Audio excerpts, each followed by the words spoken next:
कभी सोचा है इतिहास के पन्नों में कुछ नाम क्यों जलते हुए अक्षरों में लिखे जाते हैं?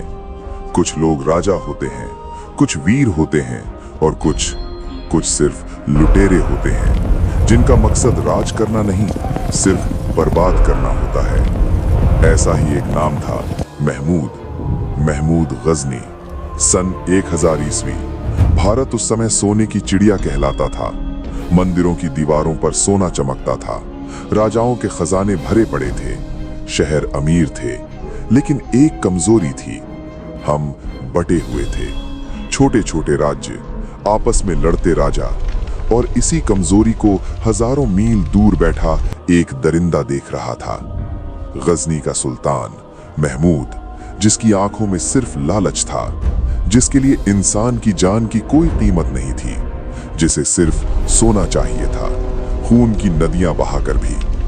और फिर एक सुबह धरती कांपी। हजारों घोड़ों की टापों से, लोहे की तलवारों की खनक से महमूद की सेना भारत की सीमा में घुस चुकी थी। पेशावर राजा जयपाल ने रास्ता रोका, डट कर लड़ा, लेकिन महमूद की सेना रहम करना नहीं जानती थी।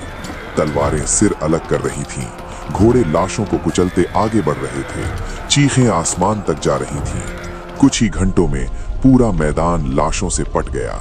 जयपाल हार गया और अपमान सह नहीं पाया, खुद को आग में जला लिया।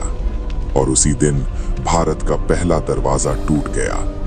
लेकिन ये तो बस शुरुआत थी। इसके बाद जो हुआ वो हमला नहीं था, वो था शिकार।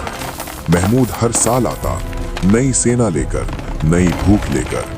वो राजा नहीं था, वो गिद्ध था जो भारत की दौलत पर टूट पड़ता था। मथुरा, जहां मंदिरों में घंटियां बजती थीं, वहां तलवारें बजने लगी। थानेसर, जहां पूजा होती थी, वहां आग लगा दी गई। कन्नौज, जहां बाजार सजते थे, वहां सिर्फ राख बची। जहां जहां वो गया, शहर नहीं बचे, सिर्फ खंडहर बचे। माओं के सामने बेटे मारे गए, बच्चों के सामने पिता। औरतें रोती रहीं, लेकिन उसकी सेना नहीं रुकी, क्योंकि उनके लिए हम इंसान नहीं, सिर्फ लूट का सामान थे। इतिहास कहता है 17 बार, हाँ, पूरे 17 बार वो भारत आया। हर बार लूटा, हर बार मारा और हर बार सोना भरकर भाग गया। लेकिन सबसे बड़ा जख्म अभी बाकी था। 1025 ईस्वी, गुजरात। समुद्र किनारे खड़ा था भव्य विशाल सोमनाथ मंदिर, भारत की आस्था का दिल। लाखों भक्त, करोड़ों का खजाना और अटूट विश्वास कि भगवान हमारी रक्षा करेंगे। लेकिन उस रात क्षितिज पर धूल उठी और महमूद की सेना तूफान बनकर आई। 3 दिन तक खून की बारिश हुई। हजारों लोगों ने मंदिर बचाने के लिए जान दे दी, लेकिन महमूद नहीं रुका। दरवाजे तोड़े गए, मूर्तियां तोड़ी गईं, खजाना लूटा गया। सोना, चांदी, हीरे ऊंटों पर भर भर कर ले गया वो। इतना धन कि गजनी सालों तक अमीर रहा। और पीछे बचा टूटा हुआ मंदिर, लाशों की बदबू और रोती हुई धरती। महमूद ने भारत पर राज नहीं किया, उसने सिर्फ लूटा, क्योंकि वो राजा नहीं, डाकू था। लेकिन सबसे बड़ा सच क्या था जानते हो? गलती सिर्फ उसकी नहीं थी, गलती हमारी भी थी।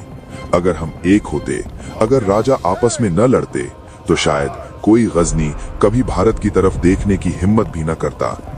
महमूद 1030 में मर गया, लेकिन वो अपने पीछे छोड़ गया डर, खून और इतिहास का एक काला अध्याय, जो आज भी याद दिलाता है कि जब देश बटा हो तो दुश्मन दरवाजा तोड़ देता है, और जब हम एक हों तो दुनिया की कोई ताकत हमें छू भी नहीं सकती। ये कहानी थी महमूद गजनी की, एक ऐसे लुटेरे की जिसने भारत को जीता नहीं, सिर्फ जख्म दिए।